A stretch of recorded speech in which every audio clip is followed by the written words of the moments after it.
Well, hello everybody. Today I'm coming to you from a location some of you might recognise.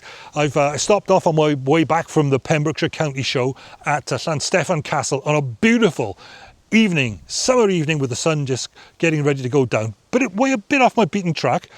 But I wanted to take some time out because I'd had some very good conversations there with some people I haven't seen for ages. Great to meet up and have a chat again. And that got me thinking about a challenge we all face in rural life. And a pause here to think it through seemed like a good idea.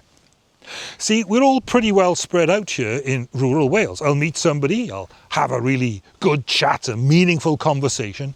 Maybe, all being well, be able to help them see some things that they got going on in their life from a fresh perspective. But then the world around us keeps on bombarding us with other messages that aren't necessarily all that helpful, messages that can create an unhelpful mindset all over again. So that good conversation, it needs following up if it's not going to be lost. It needs reminding, it needs simple repetition so it actually sticks and begins to form a more robust, resilient and reassuring worldview for us. That's why we're facing the same sort of problem the apostles faced, exactly the same challenge in biblical times. They'd travel around the known world, they'd share what they'd seen and heard of Jesus, explaining how it all fit into God's bigger plan. But then they'd have to move on. Peter spells it out perfectly in 2 Peter chapter 3.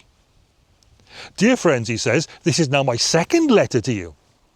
I've written both of them as reminders to stimulate you to wholesome thinking. Reminders to stimulate you to wholesome thinking. And what Peter was doing, what the other apostles were doing as well, was they were using the cutting edge technology of their day.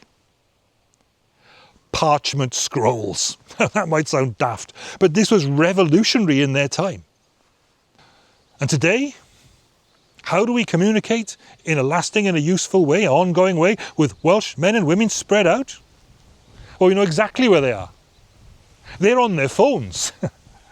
And that's where people access the things that form their values, their attitudes and their ideas.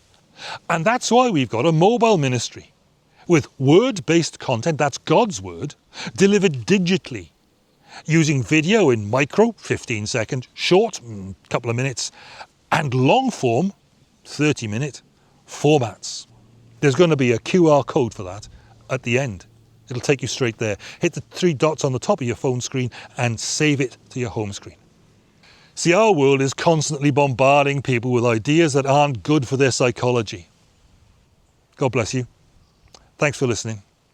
That QR code's coming up. Give it a scan. Have a look at the link tree. 3 dots on the top, scroll down, save to home screen.